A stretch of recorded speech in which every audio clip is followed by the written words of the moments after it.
हरे कृष्णा। श्रीमद् भगवद गीता 12वां अध्याय। इस प्रकार भगवान के वचनों को सुनकर अर्जुन बोले,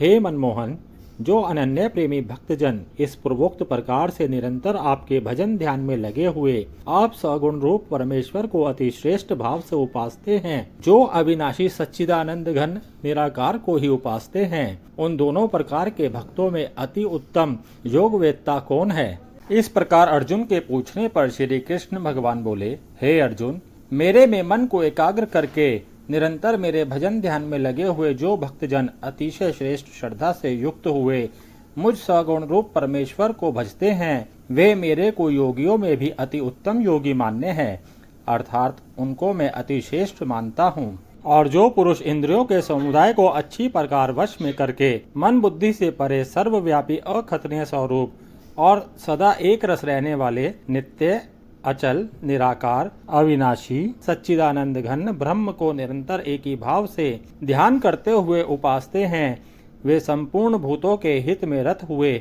और सब में समान भाव वाले योगी भी मेरे को ही प्राप्त होते हैं। किंतु उन सच्चिदानंद घन निराकार ब्रह्म में आसक्त हुए चित्त वाले पुरुषों के साधन में कलेश अर्थात परिश्रम विशेष है, क्योंकि देहाभिमानियों से अव्यक्त विषय गति दुख पूर्वक प्राप्त की जाती है,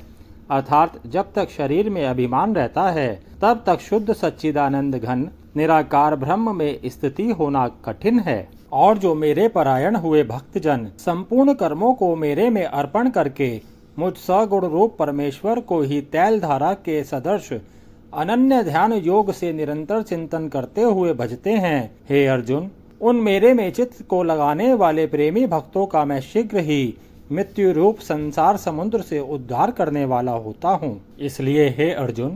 तू मेरे में मन को लगा और मेरे में ही बुद्धि को लगा, इसके उपरांत तू मेरे में ही निवास करेगा, अर्थात मेरे को ही प्राप्त होगा, इसमें कुछ भी संशय नहीं है। यदि तू मन को मेरे में अचल स्थापन करने के लिए समर्थ नहीं है तो हे अर्जुन, अभ्यास रूप योग के द्वारा मेरे को प्राप्त होने के लिए इच्छा कर। यदि तू ऊपर कहे हुए अभ्यास में भी असमर्थ है तो केवल मेरे लिए कर्म करने के ही परायण हो। इस प्रकार मेरे अर्थ कर्मों को करता हुआ भी मेरी प्राप्ति रूप सिद्धि को ही प्राप्त होगा। और यदि इसको भी करने के लिए असमर्थ है तो जीते हुए मन वाला और मेरी प्राप्ति रूप योग के शरण हुआ सब कर्मों के फल का मेरे लिए त्याग कर, क्योंकि मर्म को ना जानकर किए हुए अभ्यास से परोक्ष ज्ञान श्रेष्ठ है और परोक्ष ज्ञान से भी मुझ परमेश्वर के स्वरूप का ध्यान श्रेष्ठ है, तथा ध्यान से भी सब कर्मों के फल का मेरे लिए त्याग करना श्रेष्ठ है,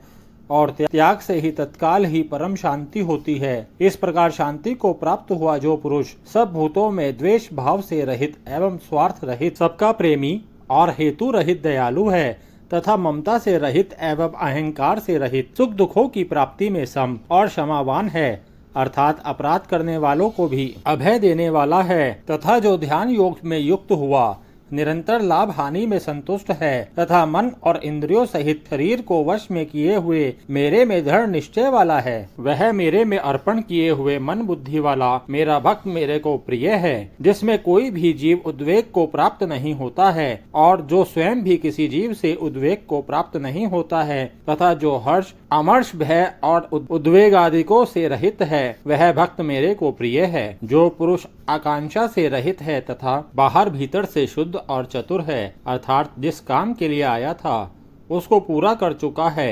एवं पक्षपात से रहित और दुखों से छूटा हुआ है, वह सर्व आरंभों का त्यागी अर्थात मन वाणी और शरीर द्वारा प्रारब्ध से होने वाले संपूर्ण स्वाभाविक कर्मों में कर्तापन के अभिमान का त्यागी मेरा भक्त मेरे को प्रिय है। जो न कभी हर्षित होता है, ना द्वेष करता है, ना शोच करता है और ना कामना करता है, तथा जो शुभ और अशुभ संपूर्ण कर्मों के फल का त्यागी है, वह भक्ति युक्त पुरुष मेरे को प्रिय है। जो पुरुष शत्रु मित्र में और मान अपमान में सम है, तथा सर्दी गर्मी और सुख दुख आदि द्वंद्वों में सम है और सब संसार में आसक्ति से रहित है, तथा जो निंदा स्तुति को समान समझने वाला